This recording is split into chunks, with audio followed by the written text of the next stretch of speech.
Welcome to Tech This Way.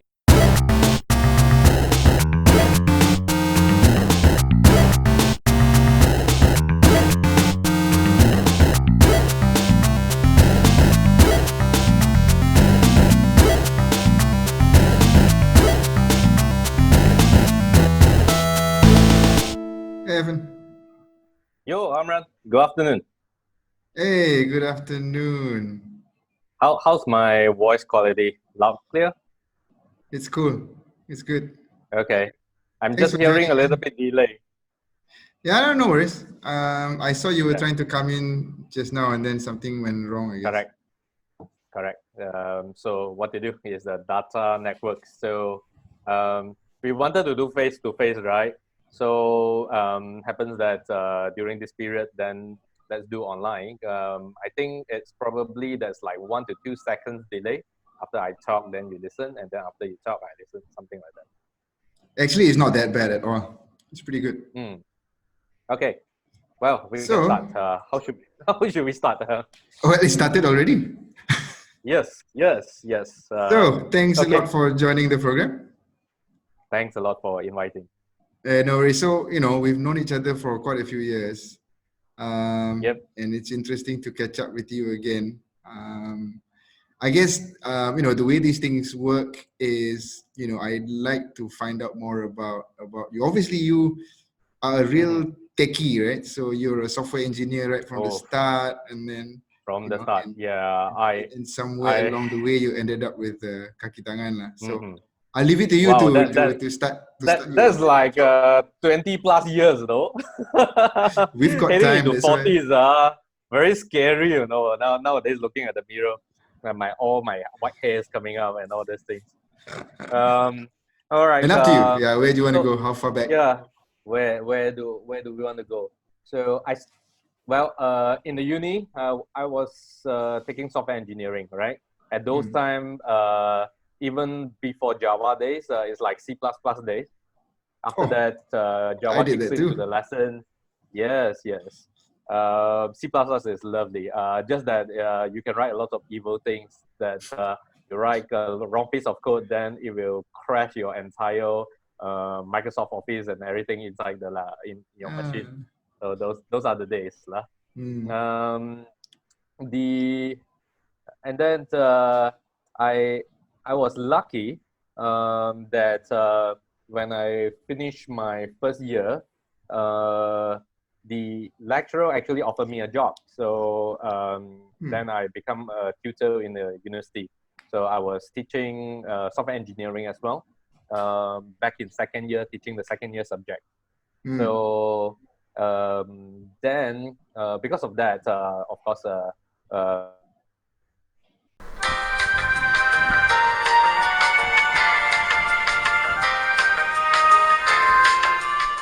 so that time after I graduated.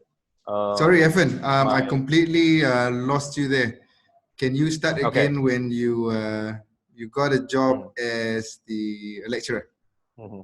Yeah, actually as a tutor. So university tutor. Yeah. So daytime I was working outside. Nighttime I go back to school. Either I teach or I learn. I study. Of course, you have the legal thing that you can only work 20 hours a week.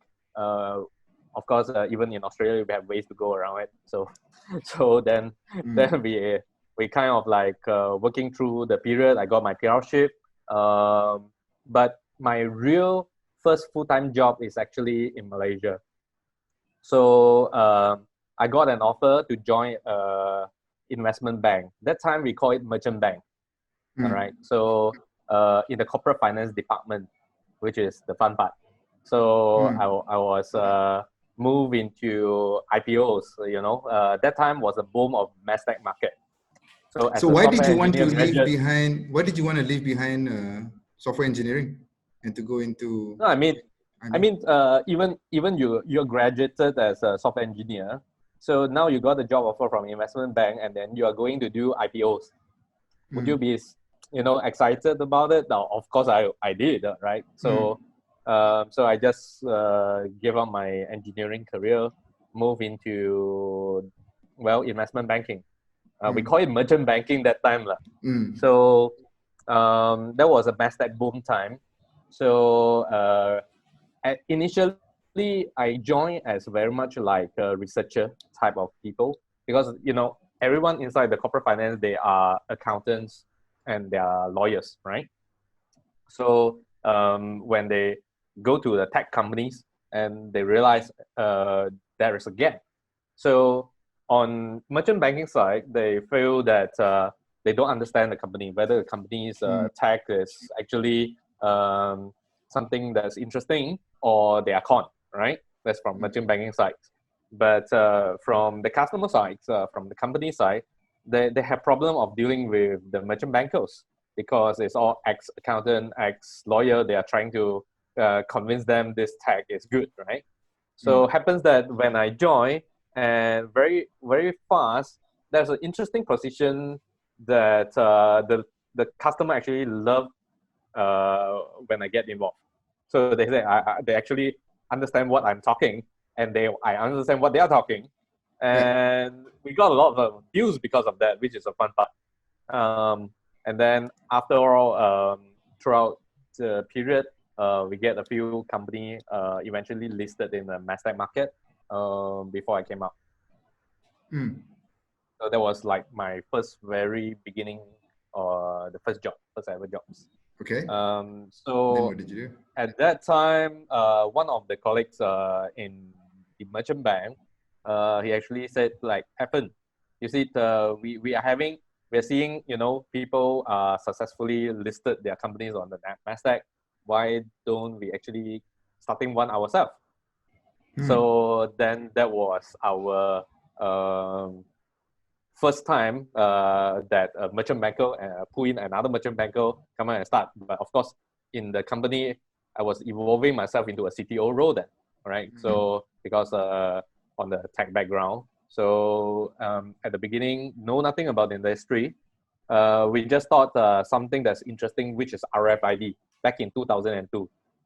So we see. So it was quite at brave that time, for you to just leave behind a safe job and start your own business. You see, I was still young, right? That was just my first job, and I always wanted to do something interesting. It's a learning curve. So at that time, I was telling myself that like before 30 years old, nothing to lose. You just go and learn whatever you can, right? So okay, I said and I joined. My partners still came out, right? So at that time, RFID was very hit. So we were actually working a couple of solutions that actually involved from not only software but all the way working with partners to actually design the PCB boards, the RFID readers and things like that, to package a solutioning. But we actually don't know what we are selling, right? Young folks, right? So we were all we have it's the tech that we are trying to find solutions for the tech. So that's a typical startup problem, even until today, right? So it's like when you are having a hammer, everything looks like a nail. Yeah. Right. So you jumped onto the RFID as a technology lah. Now, okay. Yes, where can I use correct. RFID? So that time, the first thing that we were building and managed to sell it off was a guard tracking system, security guard. So we spoke to a hotel, and hotel said, "Look, you see, I have this pan card, and this scanner. Okay, fine. How about getting my security guard to do the scanning?" So this is the one where, every few hours they're supposed to go to every position and use the key, right? To clock. So now you use RFID. Okay. At that time lah. So then we did a kind of a prototype. We sell it for a few thousand ringgit, and then that was our first revenue lah. So from there, actually, because my partner it's it's kind of connected in the government link company as well as working on some political stuff as well. So then that actually kind of evolving into how about can we track postman? All right. So there was a time the newspaper came out like a postman is not collecting the letters from the post box. So we say, okay, because they're sitting home, they don't travel out yet. Okay, why don't we actually do the similar concepts, except that we are actually putting the tag inside the post box. So they need to open the post box and scan it. Since they are there already, they need to collect the letter anyway lah. They don't collect letter because they just don't want to go there ma. So of course, this become an interesting scenario. So after the proposal is in, then a whole lot of people, the entire world is actually lobbying for the project. So eventually someone else got it. I don't know. I heard someone else got it, but you know, that was the fun part of doing this kind of thing on a project-based business. Other than that, we are also trying to put the RFID on the document that we wanted to be able to actually scan the document from say 15 centimeters away. So the application was very much like, at the time, we walk into a few banks and they show us the loan documents. It's like a warehouse and a warehouse and a warehouse, right? All the documents are packed inside the boxes. They just cannot find it a lot of time. So what they want to do is, okay, look, let's reorganize, but you know, people take out and take in again. A library system seems like not working yet. Can you actually build a gun type of thing that I can shoot outside of the box and you know, I can detect the box. The document is inside this box without opening it, so you save a lot of hassle. So that's something that we were building, but eventually we didn't manage to sell it. Our first year was actually the major part of revenue was one of the uncle actually was a property developer, and then he said, look, okay, you're doing this what tag thing, okay, can you do door access? By the way, I hear people can use the key card to open the door access. So then we actually my major revenue of the first year was actually going into the site to do cabling and CCTVs and all these security access. So that was the crazy part. And then after so these that, days they'll be known as pivoting lah. Yeah, kind of like that. Then eventually, because the entire company, I think I was the only non-Boomi at the time. It becomes a Boomi vendor, and then we try to actually take a lot of government projects at the time. Things are getting interesting and weird, right? We become selling everything, not really RFID You are tag now is like a special purpose vehicle. yes, correct. So it's like, okay, what's the tender on the newspaper next day? Then we go and try to lobby, right? And then the fun part we find out is we are even interesting, a good one, because we have been seeing people open spa shop and actually go in and lobby projects in the government IT projects, which is the fun part, right? So I said maybe that's not the way to go, and then I was very stressful. So I talked to my partner. I said, look, I think I no longer wanted to do this, so I left. All right. Right. Then that big started of that is the start of my soul searching for the next 10 years. It's like, what do I really want to do, right? Then pretty fast I get hooked up by a partner that we used to work together previously. So that company actually sells document solutions. Okay. At that time, 2006, they were probably the biggest document scan and data capturing company in the world. So, for example, the Malaysia branch, Covex, yes. So it's last time it's called DICOM, and then after that they acquire US Covex and rebranded. So for example, the jobs they do, it's like for that time go into government offices. So that time you have all the document forms, right?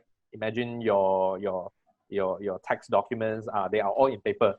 So there's a system designed to do high-speed scanning, but the important part is actually after the scanning part. So scanning is not 100% accurate until today, right? So at that time, if you talk about 10% of accuracy, that means every 10 character you have 1 character is wrong. All right.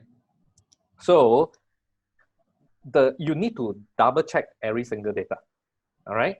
So the double check of every single data, how you design the entire process can be very different in the entire cost structure. Let me explain to you. For example, a particular government job, say in Indonesia, there was a time that they have the first election. So they run the census. So after the census, they have the documents that's like a A5 size, A4 size, and then 2 pieces for everything, and keep in warehouses. Like I heard, if I'm not mistaken, like 29 warehouses of documents. So if they are going to do data enter into the system, it's gonna take them a few years, right? Yeah. The election, by that time, election is gone, right? Yeah. So they take up the job, they design entire scan and data checking flow. The data checking flow is even up to an extreme that, for example, you have a line of data of a text, say my name, Effon Khoo, okay? And people are not really do the data checking of entire line. People are doing data checking of 1 character. The system try to capture E, try to capture F, try to capture O separately, and the data checker, they are just, for example, this person is just hitting the character F. So they just look at the F, the next F, the next F, the next F in every data. Okay, so you just click F, F, F, F, F, F, F, no, delete, F, F, F, F, F, no, change, something like that. Yeah. So eventually it takes a few months for them to actually get all of them converted. So the cost structure is very different. So you're talking about getting, say, 50 people to do data checking, or getting 2,000 people to do data checking. So on any typical jobs. So a fun time I spent like So it 2 was years still in very manual with that respect, no? To the validation of the OCR. the validation of the OCR, yes. And the interesting type is for us is like we are kind of process consultant already, right? So you are actually redesigning entire data capture process. It's not about technology capturing, because there's always error. There's never 100%, right? So the entire day after process is very important. So I spent a year in Malaysia office. That's HQ of Asia Pac at the time. I was lucky that at that time the revenue of Asia doubled up, and then many of the jobs actually went through my hands that time. So the company loves me a lot, and they actually triple my pay and moved me to Shanghai. Because my Malaysia pay, if they ship me to Shanghai, they say you are poor people in Shanghai, very sad. So they didn't give allowance lah. Pay didn't increase, but so you're an expat there, giving allowance lah. Expect there lah, allowance. So I spent a year in Shanghai. That was the time I was building a Shanghai office with Hong Kong colleagues. So almost every single week I have a flight. So it's like flying to many cities throughout the China. We went into the factories and sell them the invoice capturing solution. At that time, the one of the interesting selling product besides the government is actually invoice capturing. So that was what we do. So after a year plus, and then I felt like, look, I need another move. So that time is about 26, 27 year old. So as I mentioned before, 30 years old, try to learn whatever possible. After 30, you can't move as frequent as you can lah, like that. So at that time, I was thinking like, shit, what do I want in my life? I cannot sleep at night again. So then after a year of that kind of traveling, so I said, okay, I did software engineering. I did a startup. I did sales side. This is just now on the COFEX side is more on sales side. And also finance side, so on investment banking side. Maybe I want to do something that changed the world. All right. Can I get involved in any projects that actually will bring a huge impact to many people? All right. So I felt maybe what I can do is joining people like either people in the US like Microsoft or Google or some top VCs, right? How do I get there? I can't get in like that, right? Then I need to get an MBA myself. So I went. This is a funny story. I went in and sit in on the GMAT test. I got a really lousy marks.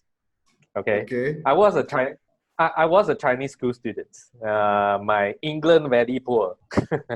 So I guess GMAT does rely on a lot of good linguistic skills.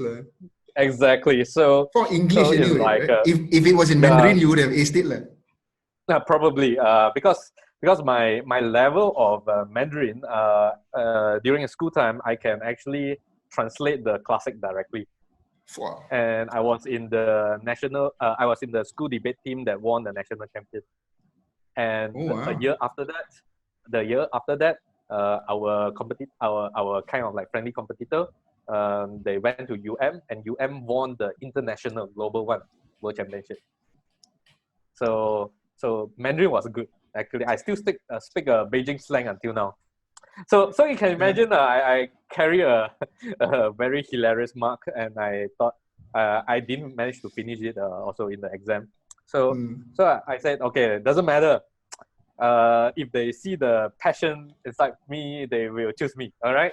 So I go ahead and apply to the top 2 schools in the world, according to the stats at that time. That was Stanford and Harvard. Obviously, I get rejected. Okay. So, because I thought, don't worry, Jack Ma also has the same story. Jack Ma's story is I get rejected by KFC. Is similar story, and also went to the US, right? Then so. But anyway, so that's the fun part, lah. So but life is like a box of chocolates. All right, just after 1 or 2 months after the rejection, I was a bit demotivated at the time, but I got interviews and eventually offers from Microsoft, from Google, and from a 2 billion RMB VC in China. So it's like at that time, I was just trying my luck as well. I shoot in the resume and managed to get an interview and managed to go through like each of them 8-9 interviews. So that was the fun time. So eventually I make a decision to join Microsoft. Okay. Microsoft where? China, right? So I can always remember the HR is kind of like quite proud of it. Like they say, for every single position, we have 2,000 candidates and to get one. Wow. So that's how massive is the Chinese talent pool. Every year they are producing 7 million graduates at the time. Majority of them are engineering students.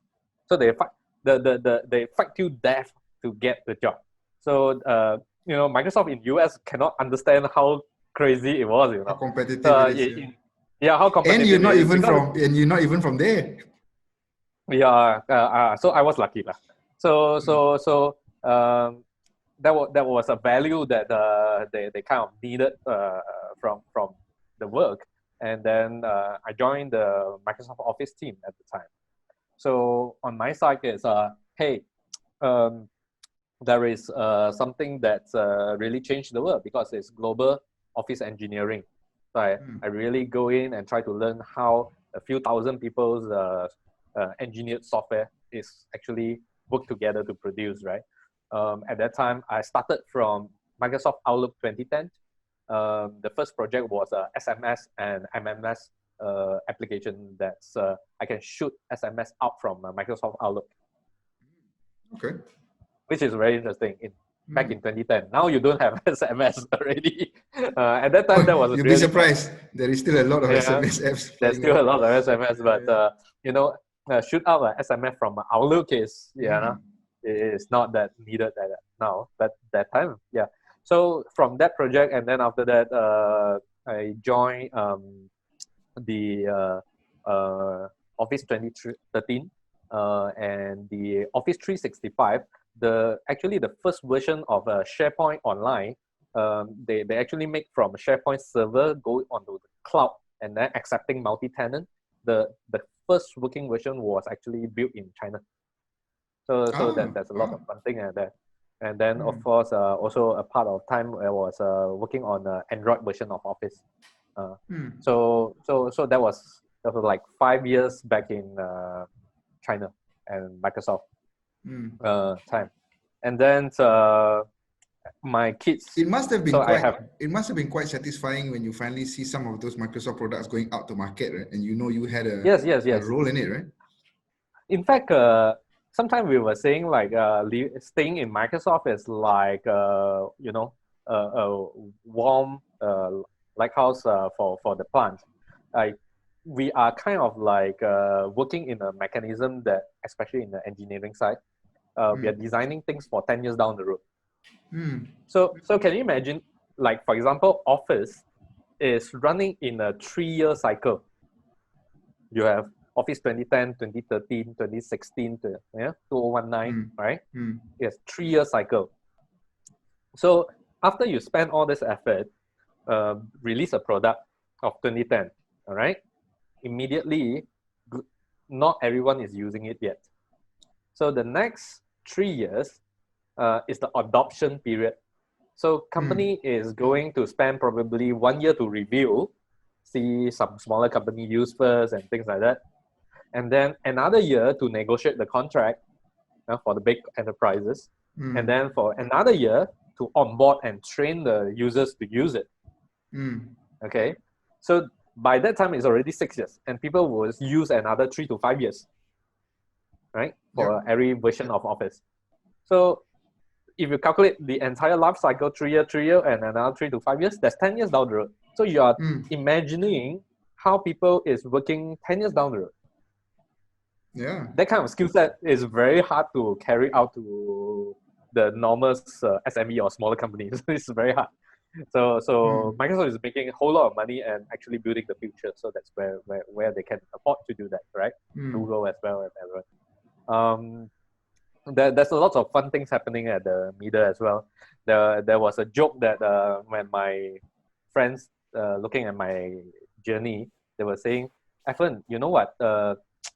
Back then, since you're in China, you should go and buy a property, real property in China, your condo in China, and then you'll be rich. Because every condo, that 10 years, every condo is easily 5x the price. So when I went to China, the highest end is about 20K per square feet. Square meter. 20,000 ringgit? 20,000 RMB per square meter, and So then it's about 2,000 it shoots all the way out. Yeah, it shoots all the way out to 100K. Wow. So 5x. 5x. So, but I actually. So how many condos did you buy? I didn't. At that time, I was on the mode that get a salary, rent, buy house, cannot, too expensive, right? Things like that lah. Then actually the job after Microsoft, the company pays for the accommodation as well. So I never no have incentive the incentive and desire to buy one, So but actually the fun part is I was joking that actually the biggest mistake is not that I didn't buy a property. Back in 2009 and 2010, my current Kakitangan co-founder, Ken, we once in a while catch up in the canteen of Microsoft. And there was a day that we were so excited. We were saying, look, Evan, there is this virtual currency called Bitcoin. And none of us bought it. 2009, what was it then? A few hundred? 2009, 2010. I think 2010, there was the big hoo-ha of 10,000 Bitcoin for one pizza. Oh, okay. Even that cheaper. That happens in 2010. Oh my gosh. We were so excited, but We didn't do anything. There you right? go lah. That is my biggest mistake. Bloody hell! But this is life lah. Very fun time. What to do? What to do? Life. So and then after 5 years in Microsoft, so my kids is kind of like growing up. So they are at the age of somewhere around 4 years old, 5 years old. We need to start thinking about the primary school and the secondary school for the kids already. That means, so you got 12 married and all that out there in Shanghai lah. Yeah. When I moved from Shanghai to Beijing, I proposed to my wife because I said, really, if I can imagine I'm gonna stay in Microsoft for a couple of years lah. So why don't we get married and just follow me lah, right? So my wife quit her job and married me and joined me to Beijing at the time. So we have 2 boys, born and actually raised in Beijing. There was another joke that I say born in Beijing is very expensive for Chinese people. The expensive in a term that the license to stay in Beijing is very expensive. The license to actually get educated in Beijing. You mean there's a license required to send your kids to school? Yes, you need to stay there. You need to get a property there. You need to, you need to born there and things like that. There's a lot of the thing there, but they are very proud to tell people I'm actually Beijing. So there's a bit of a status lah. It's a Beijing Chinese, Beijing Chinese, something like that. But anyway, so at that time we kind of need to decide. So 12 years there, you see, should I actually, for example, I was in Microsoft. If I continue to grow my career in Microsoft, should I actually move to US? Like that's central of universe of Microsoft in the Redmond of that's nearby the Seattle. About 60,000 employees there of Microsoft. So or I stay in China for another 12 years. But then we felt, hey, by our kids go to primary school, I would have staying in China for 10 years already. Another 12 years, oh my God, 22 years. By that time, maybe me and my wife will still come back and retire, but my sons will not come back to Malaysia because they are not growing up here, right? So we feel a bit reluctant. Something inside us, me and my wife, that we are telling ourselves we wanted to come back. It's not about money earning. We actually earn more in China on the expect. But it's something that we want to raise them out as a Malaysian. So we come back to Malaysia, we put them back into a Malaysia schooling system and raise them up just like how we were raised up. So hopefully, 10 years down the road, they are still considering themselves anak Malaysia. Some little weird kind of thing, not noble lah. It's just something that home is home lah, Home is home lah, right? Home is home lah. So well, we love our food here so much. Anyway, we love our people here so much. Anyway, so okay, well, I got your Peking duck over there. Yeah. Now if you got money, you got all the food from different places lah. No issue. It's true. But the thing, so only one small gap. All right. If I come back to Malaysia directly from Microsoft, it's gonna be very hard for me to start a business because I don't know the world.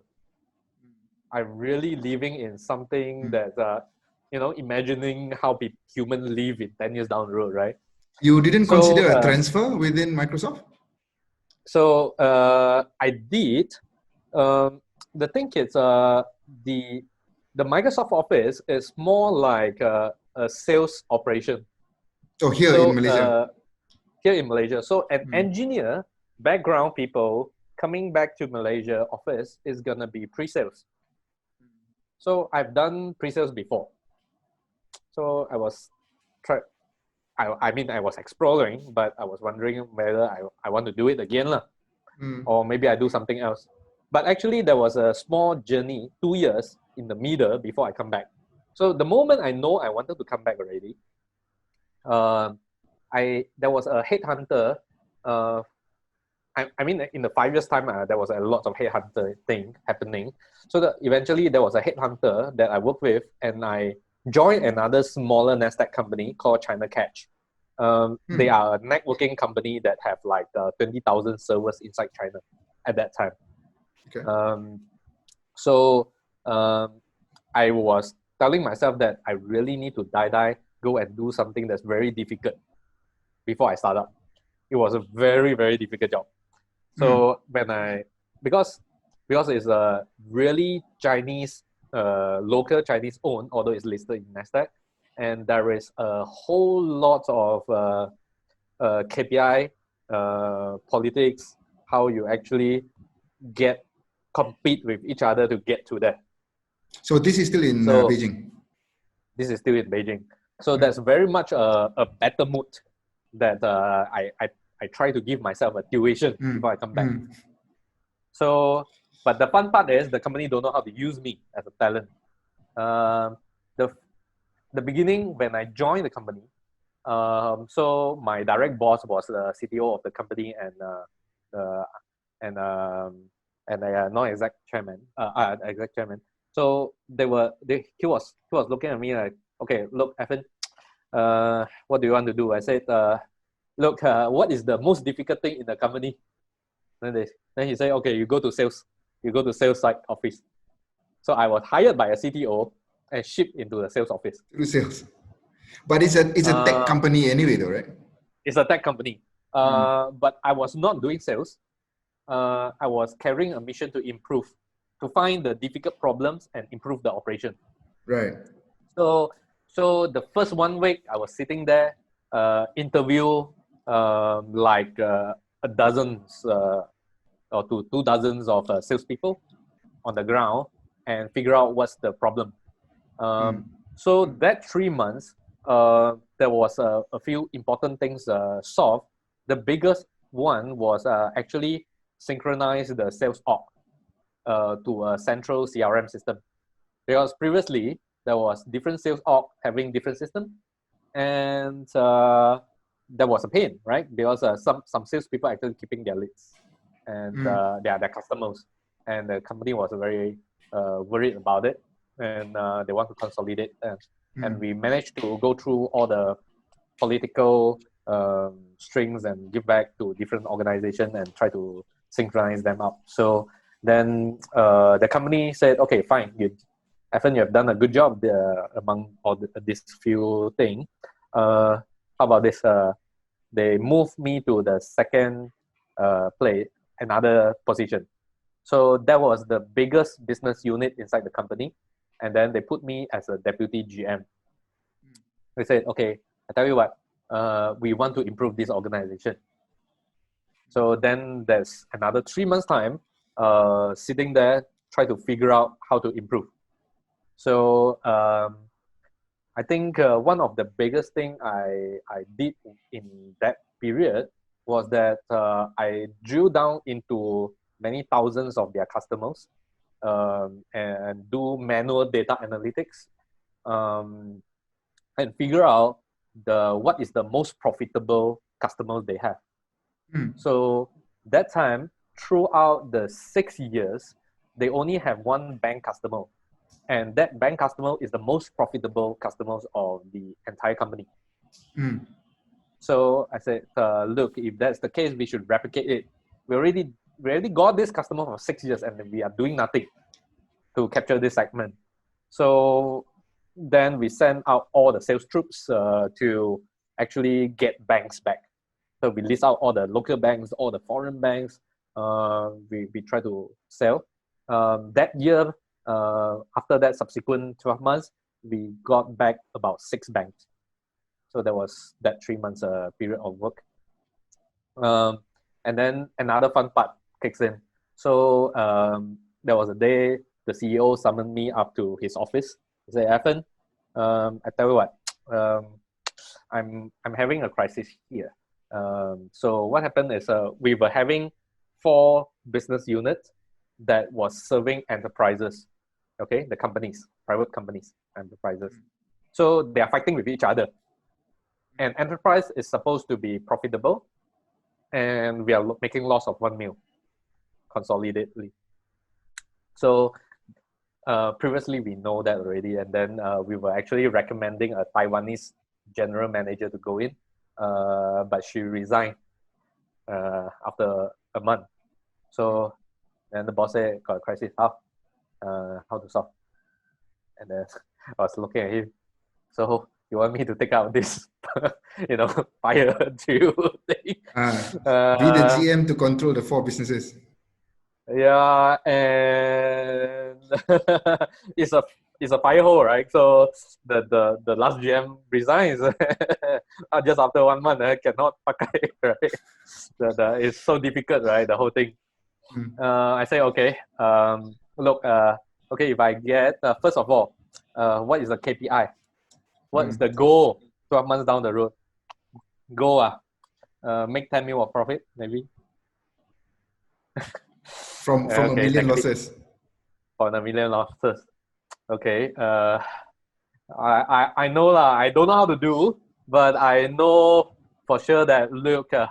Okay, I take this out, but I want the absolute power on HR control. Okay, that was the only thing that I asked. So I was granted. I took the job. The first 1 month, we evaluate almost every single person, bring everyone in the brainstorm and figure out how to move on for future. But at the end of the first month, we actually cut 50% of the headcount. So there was about 100 people. We cut to 50. And then slowly throughout the next 12 months, I continue to build out about 75. But that year, we actually make from negative 1 all the way to 11 positive at the bottom line.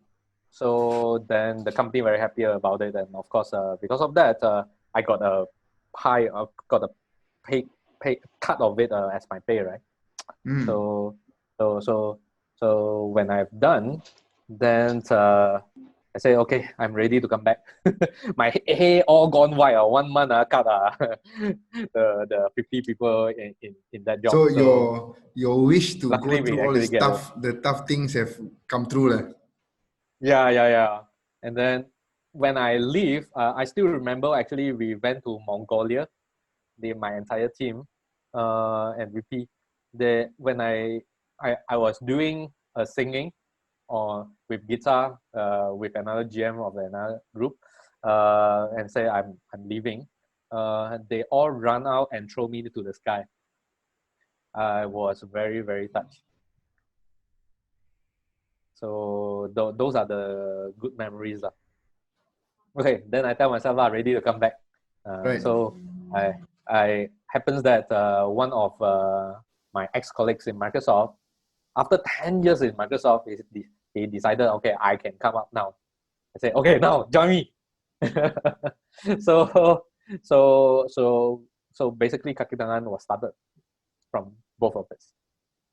He was a dev manager, so he's very much on the CTO architects of Kakitangan, and I do the rest.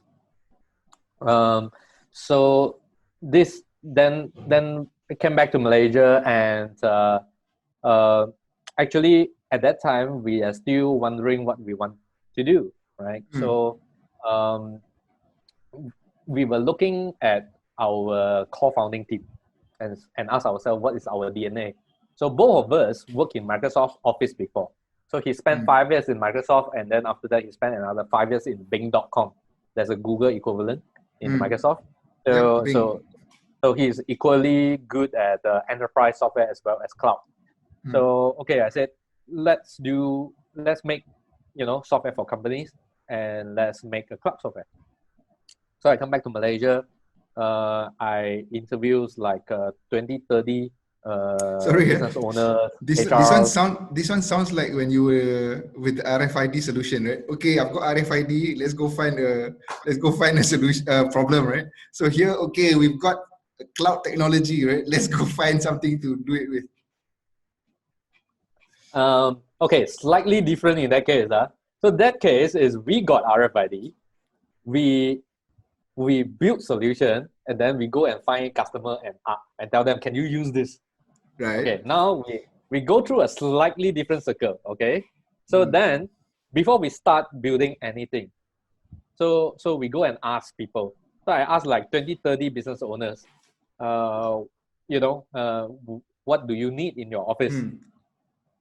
Happens that most of the people I ask are SMEs. Right. So they all say, okay, I have this paper leaf form. Can you make a leaf system? The paper leaf form is just sucks, right? Everyone knows that now. But back in 2015, so many people are still on the paper leaf form. So we say, okay, fine, let's do that.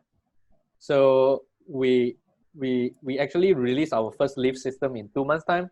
And then after that, actually we are running in a cadence of, we have about 2 to 3 version released every single month. So my first 1 to 1.5 years is just leaf only. Right. So that's why a lot of people still think that Kakitangan actually have one of the better leaf system in the market today. So that was because of that time we really spent so much effort and time in it. So that was the beginning of Kakitangan. And the fun part of Kakitangan is, at the beginning, we really don't know how to make money.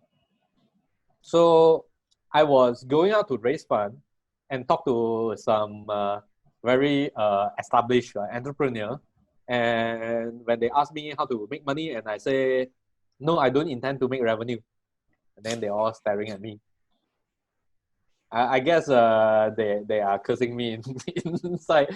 Now I would curse myself inside also, but at that time, I was like. So at that time, what was your model? Microsoft people, right, sir? Who did you think was going to pay your salary? Correct. I mean, so me and my co-founder, and our relative, we actually throw in like $1 million+ ringgit into the business. So we are burning our own savings. And don't want to make I'm sure there must have been something lah. Maybe what, advertising? Was it? That was the standard answer lah. Okay. We will get advertising revenue. Okay. You must have some revenue. You have some lah. Correct. So the idea was that we want to give HR software for free, and then we sell something else. The first thing we were looking at was actually medical insurance. So at the 2015, that time 2014 era, 2015, there was a company in US called Zenefits. So that's exactly what they do. So they give a HR system for free, and they sell medical insurance. In 2.5 years' time, the valuation shoot all the way to 4 billion. But of course, some funny thing happens during the fast growing. And then it was cut down the valuation to 2 eventually, but still good in US. Right. But one of the biggest mistake I've made at that time was that I didn't realize actually the medical insurance is very different from US and Malaysia. In the US, there is no government hospital. Yeah. Everything is private, and medical costs in US is extremely expensive. Yeah. So in US, if you don't get a medical insurance, if you're sick, you are dead, right? So not the case in Malaysia. Our medical is still reasonably affordable today. We're still talking about, medical costs will be rising every year, but it's still doing okay at the moment. And so worst case scenario, you can go to a clinic or a public hospital, right? Correct. And because of that, the entire medical insurance industry is very small here. And even the insurers actually making loss of it. They're not really interested in this business. So then we quickly realized, shit, this is something not working. We need to pivot, right? So the first thing that we tried our self is actually that at that time there was like more than thousands company actually sign on and use Kakitangan in the 6-month time. So we have a forum, and then we ask everyone like, hey, what do you want us to build, and you will pay for us. Or at least our nasi lemak lah. So then the top choice was payroll, 3 times more than anything else. So then we quickly work on the payroll. We're trying to make it so simple that even an SME boss can easily use without any payroll knowledge. So that was the motto. So payroll software today is still the biggest revenue contributor for Kakitangan until today. After that, from payroll, we built expense claim because a lot of people felt that, hey, this is another paper process we should cut off. Another things that we talked about was actually the employees' document storage. So that because the HR was saying, like, you see, when people join the company, I have all this document like IC photocopy lah, the medical certificate and everything. The CV and all that.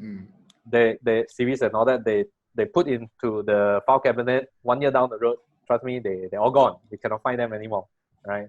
They need your RFID solution. Yeah, but the thing is, they actually need soft copy, right? So if you look at it, a lot of the hard copy document solution is going downtrend because the soft copy is rising, right? That's right. So then they say, okay, now I can use the phone to actually capture all this document. It looks like photocopy. So all they need is they can upload to Kakitangan, the user profile. So we sell that also. So at least now, all the new features you put in now is in mind is to be chargeable, no more free for use. Okay. Yes and no. So I think we are kind of like a very, very few supplier on this that still insists on one thing, that we actually give 3 people and below for free. If you start a company today, you have friends and family. If I ask you for 1,000 ringgit a year for your leave and payroll, would you pay? Then, it's like, no lah. No, that become a bottleneck. That's no good for the company. Because eventually the idea is, look, all these things, you should try to automate the operation, leave it to the system, save your time. Why are you spending, 2-3 days of your month as a boss, business owner, in the payroll? You shouldn't do that. Leave it to the system. 15 minutes, you cut team. You spend more time in doing your sales, marketing, and grow your team. Right? Grow your business, grow your team. So that was the motto. So we said that was the first decision we make when we try to build the pricing plan at that time. And today we're still honoring it. Hopefully still moving on. So 3 people and below, we let them use for free. We hope they will grow because of this. They have more time inside the business. If you think about it, so I'm an SME with 3 people. I'm going to spend, because I'm going to do payroll myself, even up to 10 people size likelihood, I'm still doing payroll myself, right? Yeah. My first accounting headcount is actually on the 12 people. Okay. So from 0 to 10, this era, if I'm going to cut my 2-3 days a month down to 15 minutes a month, that's a whole lot of value because this is founder's time. And while we are not charging very expensive, but what they actually gain is like you are talking about maybe 10, 15, or even 20% of productivity of the founder. So if 10% every single month, 3 years down the road, you are a totally different company. So that's the intention. So we hope to build and strengthen more and more SME to be stronger in Malaysia, and that become what you call the fresh blood of the entire economy. That one we still charging. That one is still offering for free. Other than that, we are charging. So different size of company, we have different billing amount. But frankly speaking, this is another fun part. Somehow we have chose to actually run a business that's very, very, very hard. So they said this is one of the So there was someone actually voting in Quora that they are comparing different business model. There are SaaS for enterprise, SaaS for SME, which is us, right? Software as a service, online software for SME, and then e-commerce, trading, whatever, Okay. a couple of them, right? And SaaS for SME is hardest business to actually break even. This is totally different from a lot of people's understanding and perspective. Because what happened is, if I make a software and sell to enterprise, okay, supposedly what I should do is build a minimum pilot, show them like this is how it works, and then upon you pay, I baru build the rest. Agree? Yeah. So by default, you are actually supposed to be profitable from day one. Yeah. Okay. So e-commerce as well, if your unit economy is not correct from day one, when you scale up, you are losing more money. Right? You should be profitable as fast as possible. But on our business, first of all, you need to sunken in a lot of engineering effort in the system. If not, people come in, they try it out, and then they drop. Right? So this is SME, so there's a lot of people come in, try the software, and then drop off. If you cannot hook them and continue using it, right? Yeah. So the engineering cost is very high, but your revenue is like this. Very small amount, growing. So we went through the first 5 years of money burning period. So initially, I put down 1.2. I thought, okay, when I finish spending 1.2, I will be breaking even. I didn't manage to. Right. So then that was the first time we go out and raise money. So lucky for us, at that time, 2016, second half of 2016, then there are quite a number of people using Kakitangan already. So at the very beginning is like majority of people investing in Kakitangan, they are users of Kakitangan. They themselves using it. So I don't need to explain to them what is Kakitangan. Yeah. So they know more than me. They use it themselves. All they want to know is, hey, Effon, what do you think about this business in 3 years to 5 years time? How do you use this money? That's all about it, right? Yeah. So that goes into a very good and correct discussion on the seed fundraising. So back in 2016, we raised a round of funding of 1.5 mil from 63 investors. Some newspaper actually came out that we raised 1 mil in 24 hours. So at that time, a lot of people thought there was a big hoo-ha of this, because before us, the other ECF cases are less than 10 investors. This is the first case that you have like more than 50 investors. Multiple. Which was the dream of the ECF platform, right? To crowdsource. Which was the dream. Yes. So Pitchins, Sam always say, Effon, you're the first love. So that's that was the hoo-ha at that time. So at that time, I also say, okay, look, let's try to break even. Then I totally again underestimate the difficulty. So my revenue is still climbing like this, and my cost structure is there, right? Yeah. Jeez. So there was cost cutting, there was adjusting or whatever. Then eventually I say, no, okay, what to do? We need to raise another round. So then in 2018, BFM Capital and a few other investors, they came in. And this is another amount of fundraising. And that was probably our final round until today. So that time, after that, I think the biggest lesson they gave me was that, Effon, look, stop burning. Try to break even. Not try lah. Break even. Do it. Stop. Period. Break even. Period. So we just closed our year end in February. We are making a loss of 1% of the revenue. 1% of the revenue. Almost break even already. Almost there. Almost there. But then, which is a good thing because we are giving a signal to the market that we are a sustainable company. Because you don't want to put a payroll on me and then two years down the road I bankrupt. Yeah. Yeah, you'll be Actually, in it's trouble, just on that, with a good trajectory, and now with this disruption a little bit, right, with the COVID MCO, how is that impacting you guys? If you can share. Yes. First thing first, our revenue is solely relying on SME. Okay. When our revenue is relying on SME, when SME kena, we kena also. Very straightforward, right? Yeah. We are. Let me see what can be shared. We are seeing some of the quite scary things happening.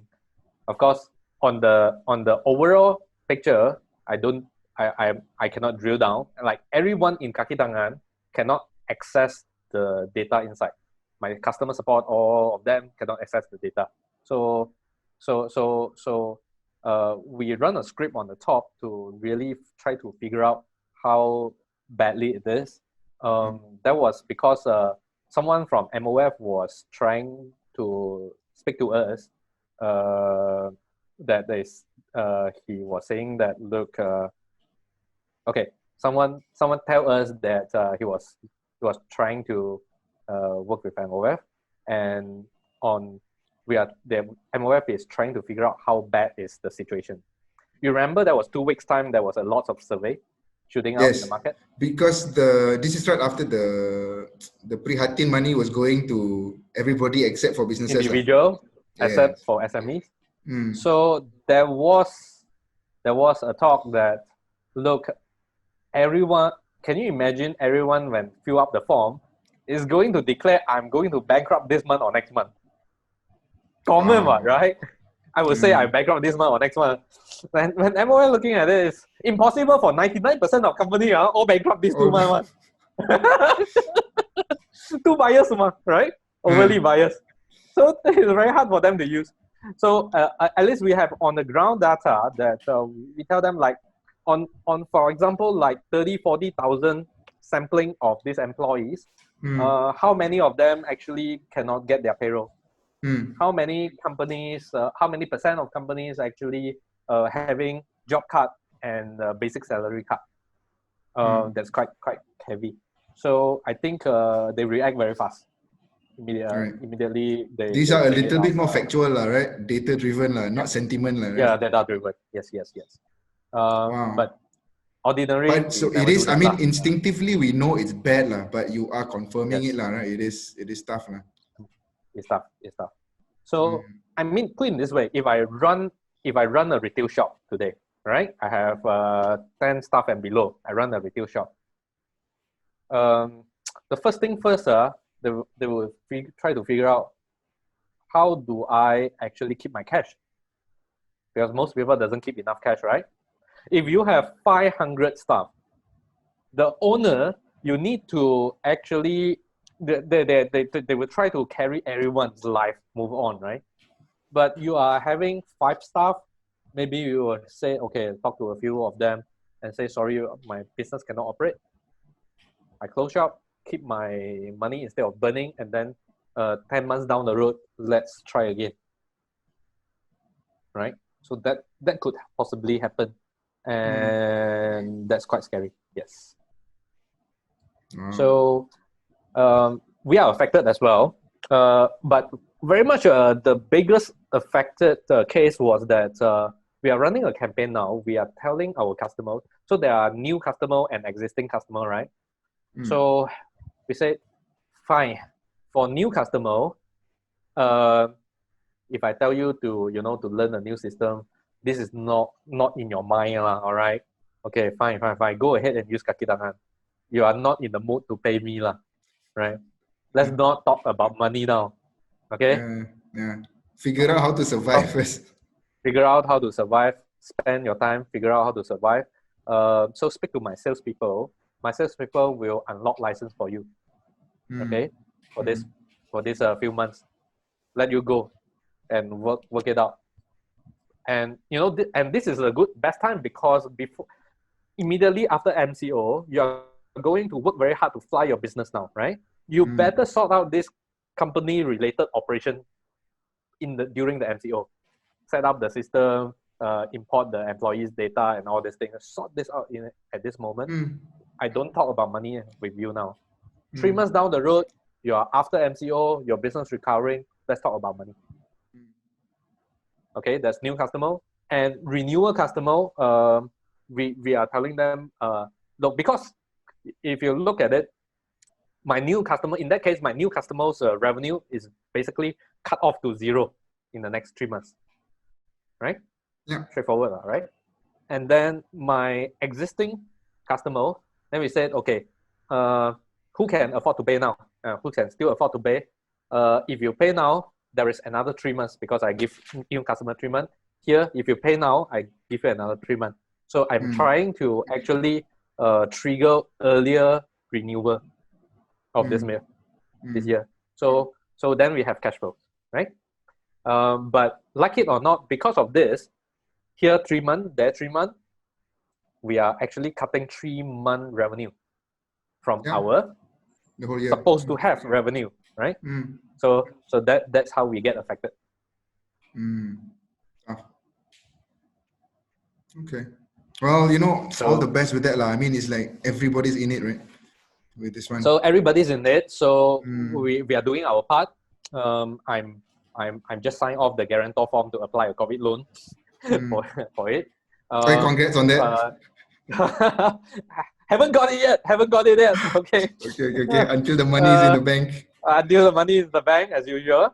But actually, our last round of investment, about half of the money is still in the bank. So because we really want to get into the sustainability of the operation, right? To be a responsible vendor, since your employee data, your payroll data is already resides in me, I actually carry more responsible on that to make myself sustainable, right? Yeah. So this year we were planning to do profit, but now looking at it, forget about profit, right? Yeah. 1 ringgit profit will do. So I'm gonna tell all my staff, we fight for break even. We're already making loss. We want to fight for break even. 1 ringgit profit will do this year.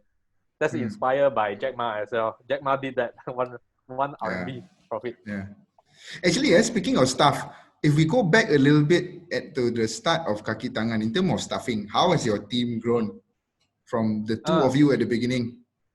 This is a very interesting part. I think some of the time I did share with startup ecosystem that when the company grow, it's very different in different stage of company.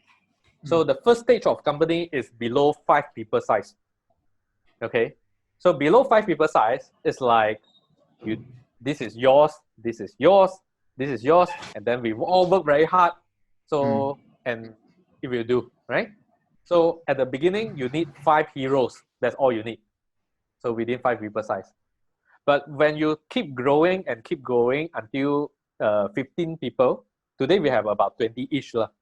So when you have 15 people onwards, you realize whatever practice you have in 5 people will no longer work. Okay? So it needs to do a lot of SOP. Because one single hero doesn't save the company already. There's a whole bunch of us. And the cost structure is that high, right? Yeah. And if you 3x your performance, doesn't mean you're saving the entire boat, right? So what you need is building the entire boat to be very effective running. So that is the time you start forcing yourself and everyone in the company to write SOP. This SOP, this kind of situation, what we'll do. So that journey will all the way grow until from 15 people to about 200 people. But not one SOP, maybe 5 SOPs. So when you grow from 15 and then you grow from 15 to 20 people size, you work on some SOP, it was working, and then it go all the way until 40 people, it breaks again, right? Then you are getting all your manager level 1 to work with you to build SOP again. and then grow again, and then maybe you break again on a 80 to 100 people size, and so on. Mm. And then you're reviving the operation for multiple times. Yeah. So there was a joke that as a company from zero to IPO, you're not building one company. You're building at least 5 companies. Hmm. So that's the journey. Because the operational parts get It's more very complex different. for each one, right? Yeah. Hmm. Correct. And for yourselves now, you were saying, so now it's up to about 20 people that's running. Yeah, 20 something, yes. Are they all Malaysians, locals, or where are you getting your skills from? We have 2 foreigners, the rest are Malaysian. Hmm. So the tricky part is on our journey of getting work permit for foreigner. Hmm. If you ever heard of it, getting work permit for foreigner is extremely difficult for non-MSC company, despite we are tech company. So it's come to a extreme that we don't say how jalat or how crazy it is. It come to an extreme that if you are MSC status company, you do have an immigration officer in MSC to have, right? That's right, with the MDET problem. Hmm. Exactly. So that means it's how difficult to actually work with the ordinary immigration in these cases, right? That they have to have So that special lane. they have to have a different immigration department, like different lane, right? Immigration lane, right? Our tricky part is that when I spoke to MDEC a couple of years ago, when they look at us, then they were saying like, Effon, which MSc status do you want? So we have that time you need to relocate. So I say I can't relocate, cost structure too high for me. All right. So then after that they released the MSc for startup. So now you don't need to relocate, but there's a requirement of you can only get 5 foreign or 20, I can't remember, 5 or 20. 20 foreigner in 5 years time. Okay. So the moment you sign off, your status is renewed 5 years down the road, right?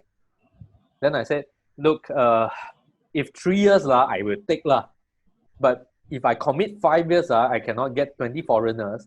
What if I already break even? For example, now this year or next year I break even and I want to expand to other country. Then it will no longer work for me, right? Yeah. So if I raise a Series A in Singapore to support that, I no longer be able to actually hire more engineers that I wanted to. So then I said I can't take that MSc for startup. So then because if it's a first year of my operation, then I will take but last year or so on I cannot take already. Then we need to wait until we can agree to relocate into the MSc class B building. Yes. Area, okay. At least an area. At least at least that one is a little bit easier now for various locations and buildings to have that status. Correct. So generally, I think that this is always one of the small little dream of myself that I hope the tech talent pool in Malaysia will rise. The context and the background is this. I came back from China. I can see how crazy is the tech talent pool. Okay. Over there. Over there today, right? But they are not like that 20 years ago. Okay? 20 years ago, there is not enough talent pool as well. Same to everyone else, right? All they have is the undergrads. And if we look at Malaysian actually produce a lot of very good talent. Okay? In undergrad, I got the top prize in uni. I have a way more friends do much better than me when they are studying overseas, right? And people who actually manage to get STP is crazily good, right? Yeah. So Malaysia produced a very good talent base. Yeah, we But all try what to avoid happened- STPM, man. that time, right? We all try to Yeah. avoid. But folks who actually taken the STP and become doctor, they are really good people, right? So now, when I look at China, so 20 years ago, they are also like that. So what was the changes during the period? They managed to transform and harvest the talent pool and generate this talent pool. So here's the history. About 25 to 30 years ago, Microsoft went in to China and hired. They will hire somewhere around 3,000 packs in China, mainly engineering. All right, 3,000 packs. What happened is that time they only have the fresh graduate, right? They have the first layer, okay. So then that time they move in people from US to coach them. That time it's still cheaper. So after many years, say 3 to 5 years, not that many years, a few years. So the bottom level get learned and coached under the world-class practice that's working in the Microsoft, right? Yeah. They make some money inside the Microsoft, and some of them came out and start other companies, or they join other startups. Okay, so when you talk about Baidu, if I'm not mistaken, Baidu first CTO was ex-Microsoft, and there's plenty of people inside Baidu was ex-Microsoft. Alibaba, the current CTO is still Microsoft, right? Wang Jian and below. The Tencent, there was a time that the CEO, one of the CEO and CTO, Xiong Mingfeng, and also the whole R&D hub, the head and deputy head, everyone was ex-Microsoft. Basically, they hijacked entire MSN team in China. Wow. So to build their QQ, right, and their WeChat, right? So the first way, okay, come back to the story. So you have 3,000 people. They were nurtured a few years down the road. Some of them came out, right? Say a few hundred of them came out and joined the other startups. When they join other startups and some of the startups grow, okay, and become big, so the same policy thing happens that these people will grow up. So each of Tencent, Baidu, Alibaba, now every one of them nurture a couple of hundreds of other startups. Yeah. From the ex-Baidu, Tencent, and Alibaba. If you go to Baidu, Tencent, and Alibaba, this is the fun part. I went to some of their offices. A lot of HR policy is quite similar one. Why? They all come from the same HR, root. From They Microsoft. all come from a Microsoft. Same root. That's the fun part. This is all you take to actually build the groundwork. So now today in China, you have the bottom part, which is the fresh graduate. You have the middle layer. That's the most important thing. The middle layer, the number of middle layer, these people are the best workers. They have enough knowledge, and they can actually be very productive, right? The middle layer. And the top layer, you can always hire from everywhere, right? So what we are lacking here is actually that middle layer. Yeah. That middle layer. So I was always advocate people like Grabs, people like StoreHub, anyone who managed to raise good money, please set up your R&D office in Malaysia. Yeah, because it's an investment for, as you say, right? You build that layer that grows, and they themselves then propagate that growth of the next generation, right? And it keeps going. Correct. So it's not an overnight thing. It just takes that amount of time. So I always hope more and more, the ecosystem, startup, corporate, build the layer here. Actually, that reminds me of, something similar here is the oil and gas industry. Like how I think it was all the, the foreign companies like Shell, right? They came in, and then you go out, and then there's Petronas, and then there's a lot of the companies around the oil and gas companies are all ex Petronas or ex Shell, right? And it was grown up, and then they will grow the next generation, right? So I guess, Correct. as you were saying, from a technology standpoint, we seem to be missing that big, engineering companies, right? That can help grow the next generation of engineers. So let me try to pull back of my entire phrase and come back to today's nature. Okay, what are Malaysian good at? Actually, Malaysian is very good on a couple of things. First, we were trained back in the British education system. We are doing very well in the hospitality and also the service industry. Okay, there's a lot of salespeople in Malaysia works very well in China. In Beijing, the top hoteliers, a lot of MD and management are Malaysians. Oh, really? Yes. I met people like Ericsson's salespeople in Ericsson. That's Malaysian, and Microsoft, they are Malaysians. Engineers very few. Engineers are not even Malaysia. The Southeast Asia, that my 5 years time, I didn't see Southeast Asian, except from the one that transferred back from US. Okay, so we have that already. Now we speak relatively good English comparing to other Southeast Asian countries. All right. All we need to do first, we need to continue improving our English. We need to continue improving our mathematics. That's all we need to do.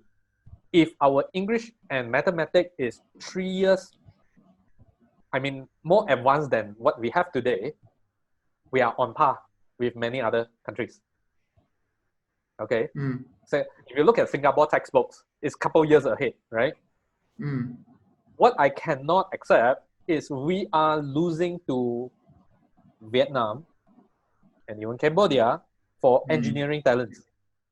So that is the moment of truth that we are asking ourselves, like, something is wrong, and what is the thing that we should fix? Yeah. It comes back And to what's the happened? education.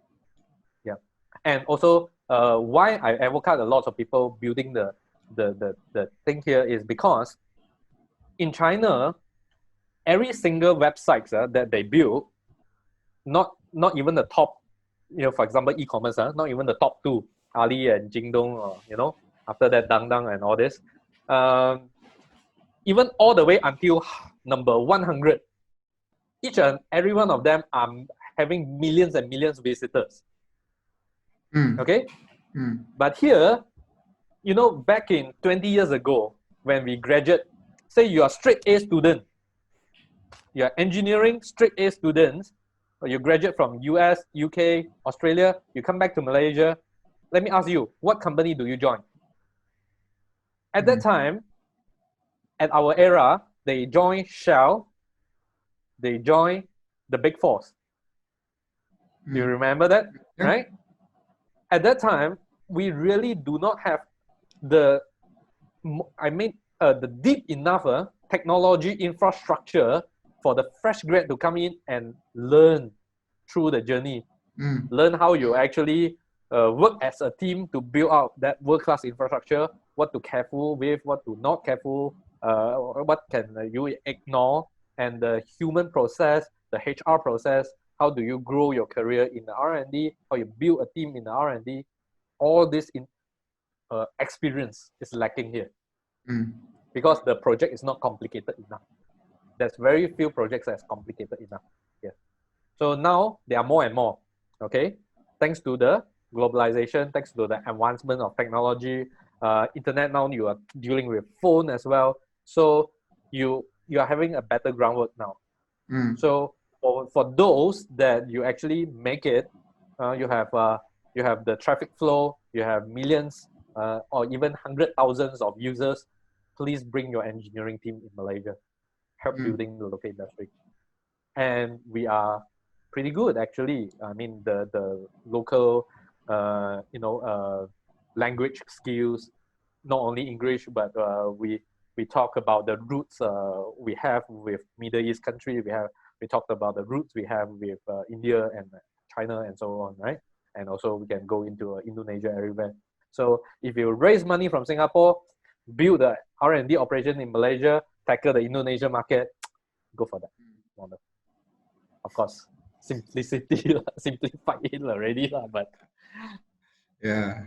Hey man, that's good. That's good advice and views. I think if we have three grabs, in Malaysia, and we build the R&D operation here and last for 3-5 years, then we can nurture many tech talent. Yeah. And I hope so too, and I think that's where a lot more of the homegrown talents like yourself can grow further and build the next generation of the guys that you have. Hidup Malaysia. Yeah, Malaysia boleh. Okay, bro. Anyway, I've taken out enough of your time. So thanks a lot again. Thanks a lot. And definitely after the MCO is lifted, we do this face to face, catch up with you. Sure. Okay. Cheers. Okay, Effon. All right, man. Have a good evening. Yeah, you too. Bye.